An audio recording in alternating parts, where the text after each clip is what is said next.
ভাই এই যে বৃষ্টি হইলো কালকে রাতে, এই বৃষ্টিতে আপনাদের যে পরিমাণ ক্ষতি হয়েছে এই সম্পর্কে একটু বলেন।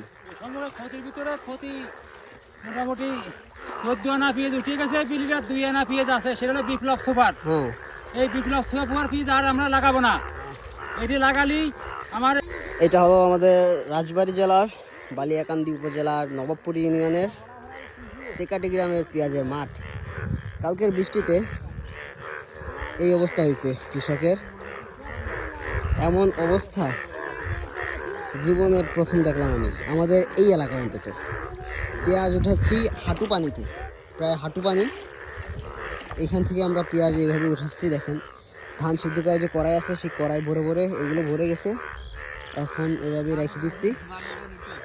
তো অনেক লোক, প্রায় 20-25 জন লোক মিলে এই পেঁয়াজ উঠানোর কাজ চলমান।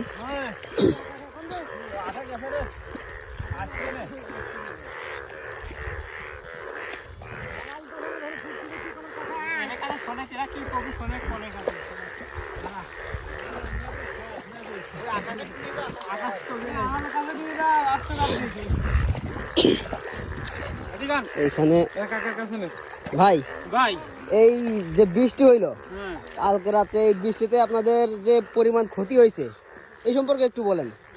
ক্ষতির ভিতরে ক্ষতি মোটামুটি 14 আনা পেঁয়াজ উঠে গেছে, বিলিটার 2 আনা পেঁয়াজ আছে, সেটা হলো বিপ্লব সুপার। হ্যাঁ, এই বিপ্লব সুপার পেঁয়াজ আর আমরা লাগাবো না, এটি লাগালেই আমার বিশাল ক্ষতি হওয়া যাচ্ছে। এই যে আমার গৃহস্থ আমার ভাই উসমান, তার যে প্রায় 3-4 পাখি সম্পত্তি পেঁয়াজ একেবারে পানির তলে পড়ে গেছে। প্রায় 150-200 মন পেঁয়াজ। হ্যাঁ, 150-200 মন পেঁয়াজ হবে আনুমানিক, একেবারে শেষ পেঁয়াজ।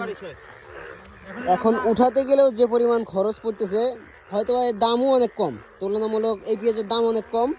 তো আমাদের যে জন খরচ হবে, সেই জন খরচটা হয়তো হবে না, যে পরিমাণ ক্ষতি হয়েছে।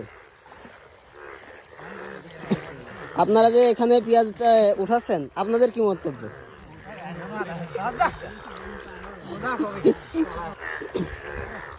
দেখেন এই পরিমাণ ক্ষতি হয়েছে আমাদের, বিশেষ করে। আচ্ছা দেখি আমাদের আরেকজন প্রতিনিধির কাছে আমরা জিগাই তাদের কি অবস্থা। কাকা, এই যে কি ক্ষতি হইলো এই সম্পর্কে একটু কন দেখি। এই যে বৃষ্টির কারণে যে আমাদের একটা ক্ষতি হইলো,